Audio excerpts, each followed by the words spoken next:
द्रुपद,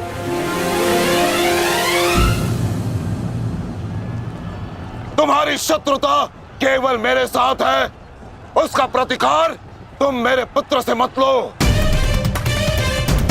अन्यथा अनर्थ हो जाएगा। तुम्हारी गुरु दक्षिणा में मिला हुआ मेरा आधा राज्य तुमने अपने पुत्र को दिया, तो तुम्हारी शत्रुता का मूल्य भी तुम्हारे पुत्र को ही चुकाना होगा।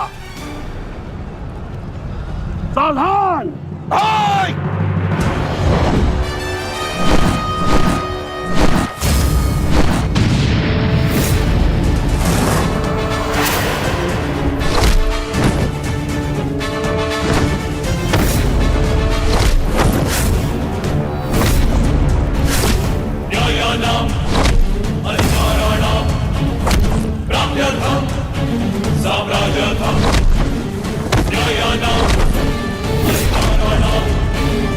दुर्योधन, भीम ने तुम्हारे और 5 अनुजों का वध कर दिया है और अभी उसकी रक्त पिपासा बुझी नहीं है दुर्योधन। और उस दिशा में देखो, द्रोण द्रुपद नरेश के साथ द्वंद्व में व्यस्त है। अब केवल तुम ही उस भीम को रोक सकते हो दुर्योधन, शीघ्रता करो। तो क्या द्वंद्व बीच पे छोड़कर जाओगे दुर्योधन? उसके लिए उनका अनुज पर्याप्त है। दोस्त, आप जाइए, इनके द्वंद्व की कामना मैं पूर्ण करता हूं।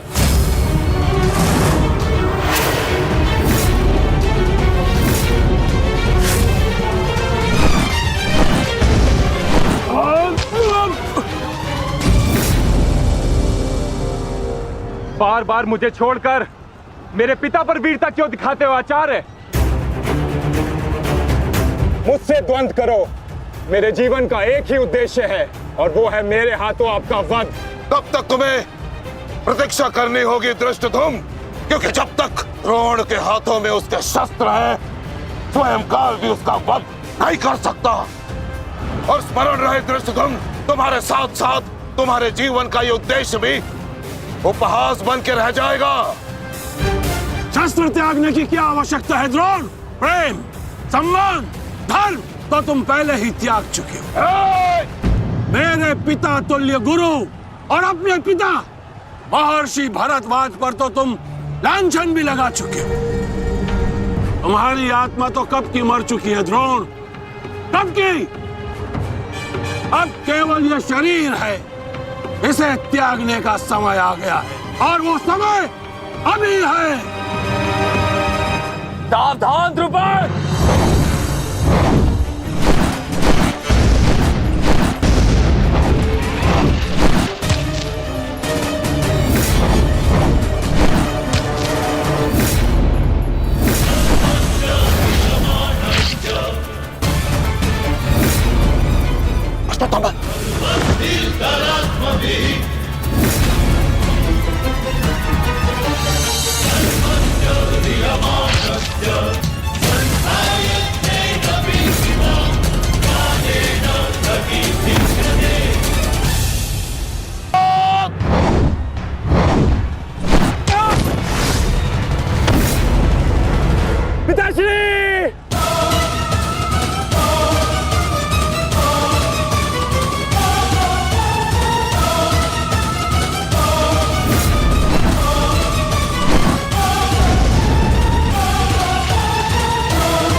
अश्वत्थामा!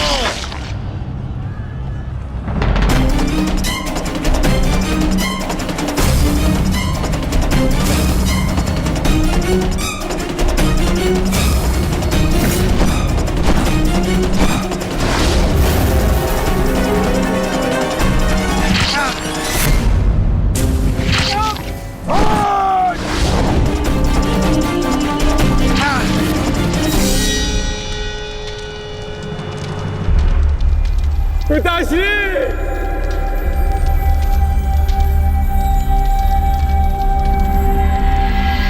आचार्य द्रोण ने क्रोध में आकर अपने अग्नि शस्त्र से पांचाल नरेश को जीवित जला दिया है महाराज। अर्थात आचार्य द्रोण ने अपना वचन पूर्ण किया।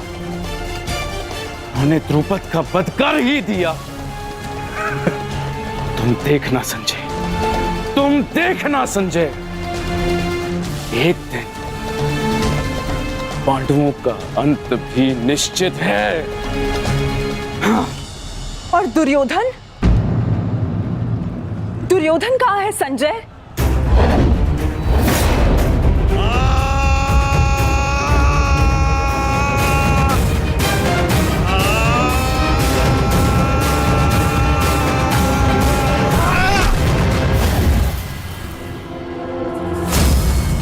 तुम्हें ज्ञात भी है, अब तक तुम्हारे 55 अनुजों का रक्त मैं अपनी गदा को पिला चुका हूं।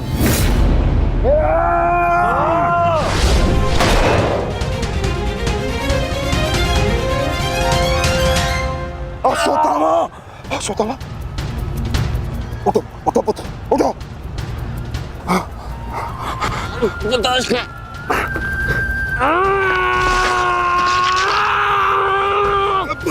पुत्र, तुम बहुत अधिक चोटिल हो गए हो।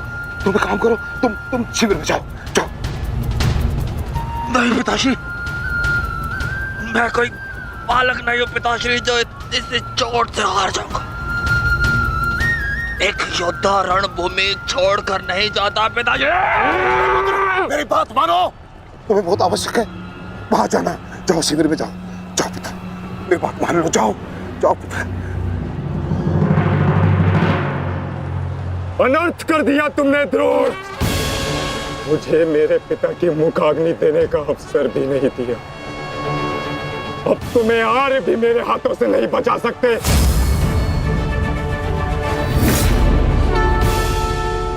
सावधान! मैं जानता हूं तुम एक वीर योद्धा हो, पर तुम बहुत अधिक चोटिल हो गए पुत्र। तुम इस अवस्था में युद्ध नहीं कर सकते। तुम्हें उपचार की आवश्यकता है। जाओ, तुम्हें मेरी शपथ है पुत्र, जाओ। जो आज्ञा पिताश्री।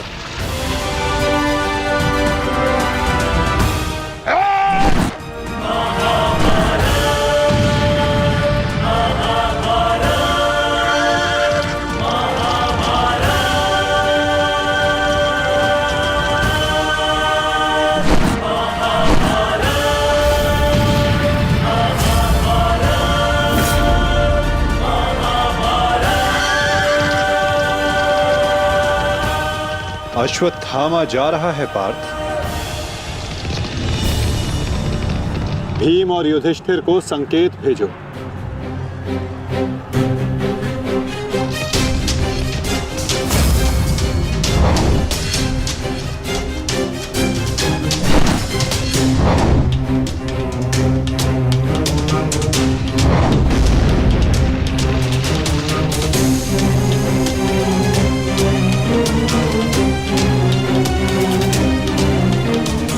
अर्जुन कोई संकेत दे रहा है। क्या योजना है माधव की?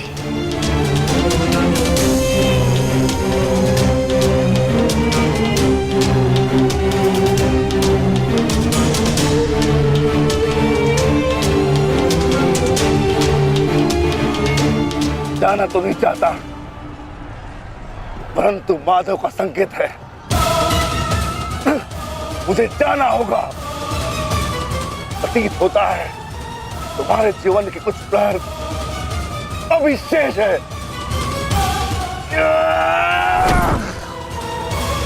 जाओ, जी लो।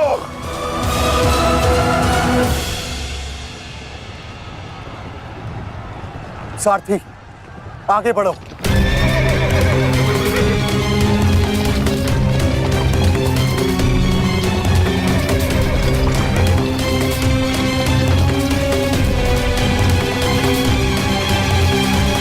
नहीं द्रोण, तुम्हें जाने की अनुमति नहीं है।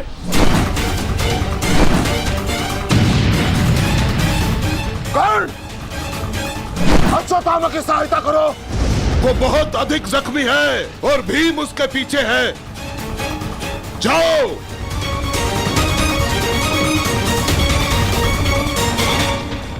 नहीं, मैं कर्ण को जाने नहीं दूंगा आचार्य।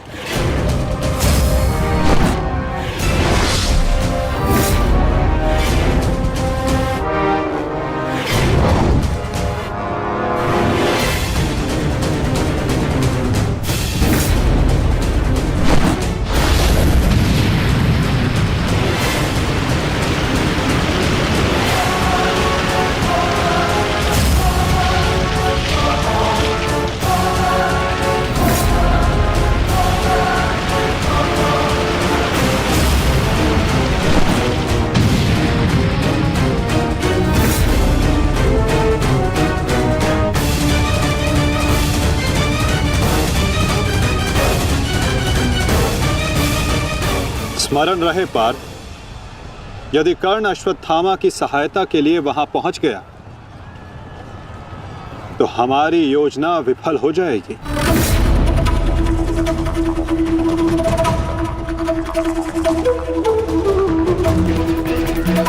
तुम्हें कर्ण को वहां तक पहुंचने से रोकना होगा पार्थ।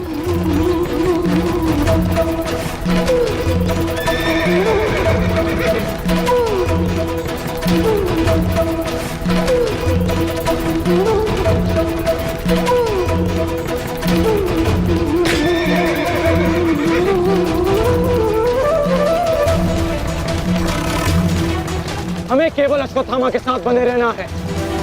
उसे किसी भी परिस्थिति में अकेला नहीं छोड़ना है। सत्यसेन, शीघ्रता करो।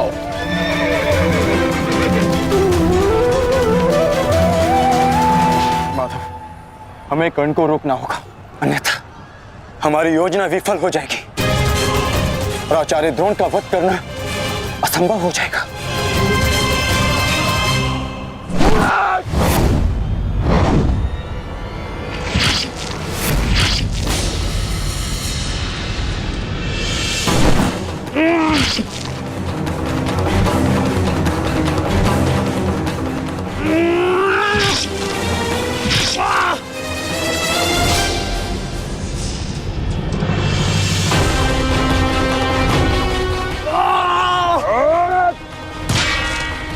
अभी भी समय है, लौट जाओ।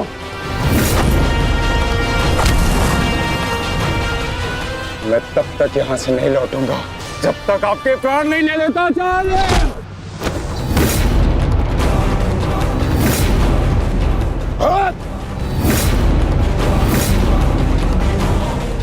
कहा था मैंने कि मैं पिता और पुत्र का वध एक दिन में नहीं करना चाहता, परंतु तुमने मुझे विवश कर दिया।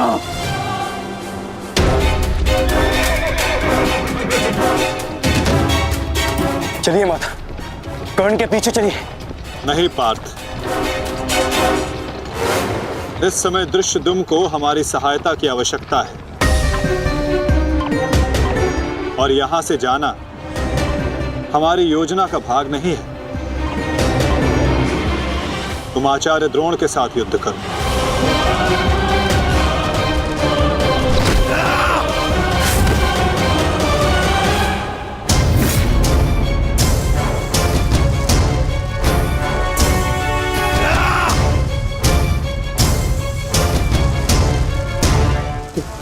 दूर हटो, मैंने कहा दूर हटो, मैंने तब परिणाम ठीक नहीं होगा। दूर हटो।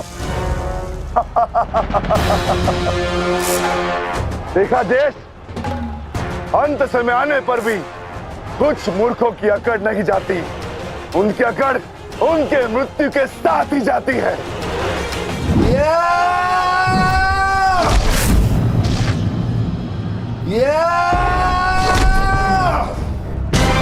अश्वत्थामा! अब तुम्हारा अंत आ गया अश्वत्थामा। अश्वत्थामा!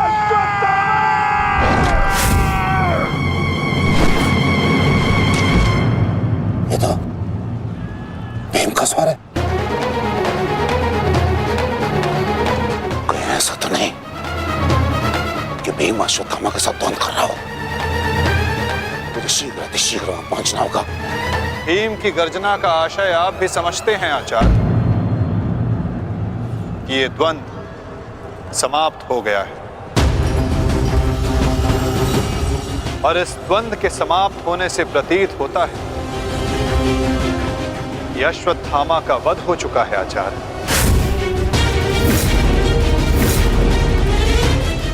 असंभव, असंभव नहीं है माधव। तो द्रोण का पुत्र अश्वत्थामा, और जब तक द्रोण जीवित है अश्वत्थामा को कुछ नहीं हो सकता। मेरा हृदय कहता है कि मेरा पुत्र जीवित है, कुछ नहीं हुआ उसे। और वैसे भी मुझे आपके बातों पे विश्वास नहीं है माधव। यही विचार पांडवों का भी था आचार्य कि युद्ध भूमि में उनके रहते हुए अभिमन्यु का वध नहीं हो सकता, उसकी मृत्यु नहीं हो सकती। परंतु ऐसा नहीं हुआ आचार्य। जब काल के रूप में जयद्रथ आ सकता है तो काल के रूप में विकोदर भीम भी आ सकते हैं। काल की गति को कोई नहीं रोक सकता आचार्य।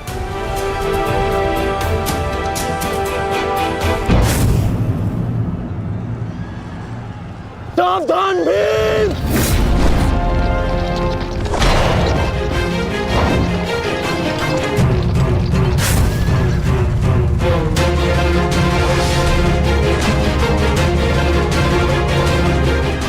अश्वत्थामा, अश्वत्थामा, तुम ठीक हो? तुम ठीक हो? हाँ अंगराज,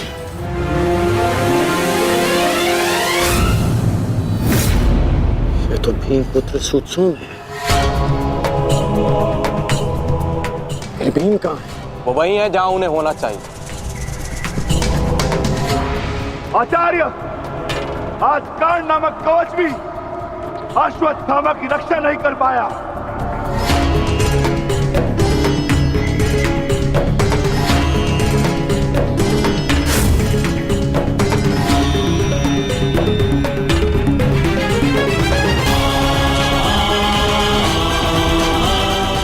ये पांडवों की योजना है,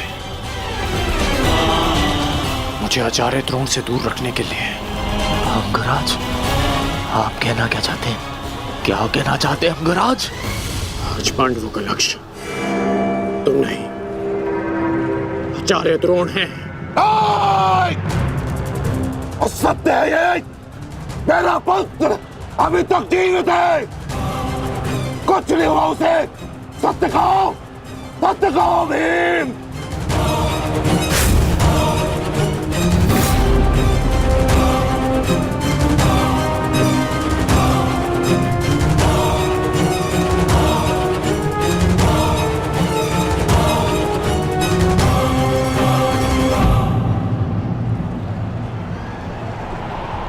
धर्मराज,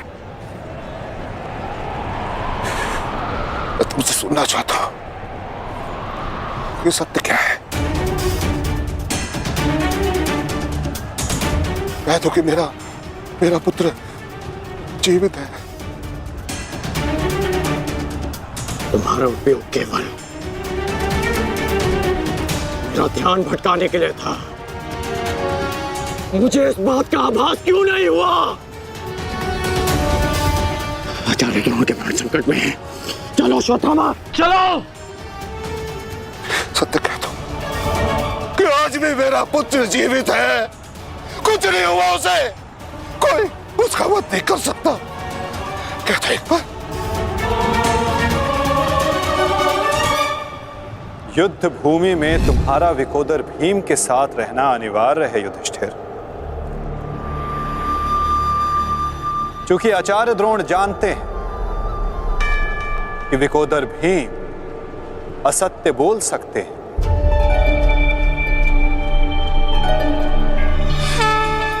किंतु धर्मराज युधिष्ठिर नहीं। और वो ये सुनिश्चित करने के लिए तुमसे ये प्रश्न अवश्य करेंगे धर्मराज।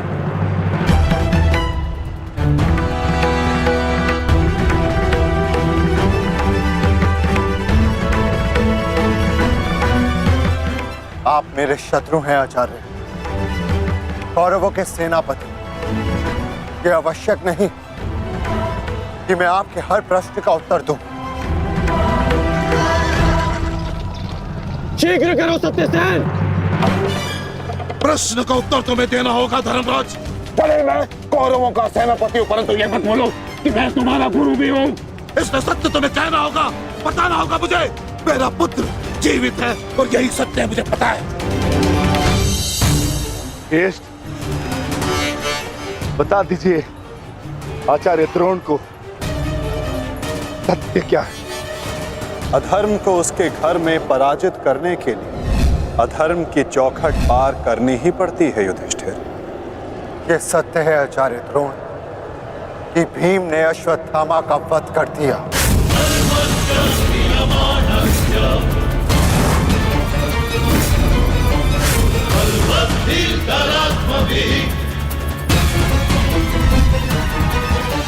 नहीं माधव, मैं असत्य नहीं कहूंगा। तुम्हें असत्य नहीं कहना है युधिष्ठिर। विकोदर भीम अश्वत्थामा नामक हाथी का वध करेंगे।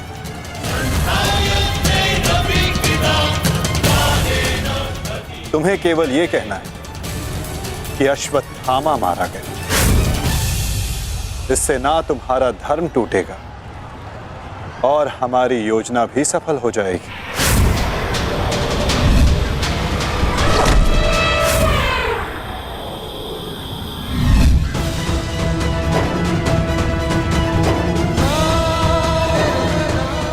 पुनः एक बार कह दो धर्मराज कि ये सत्य है।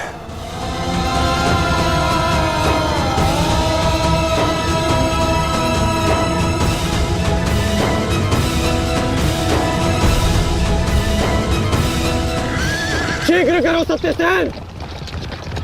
आपने बिल्कुल सही सुना आचार्य द्रोण।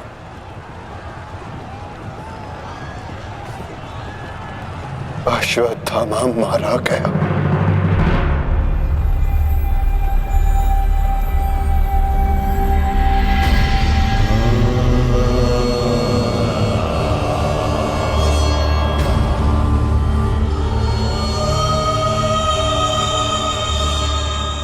परंतु वो एक मनुष्य नहीं, एक हाथी था।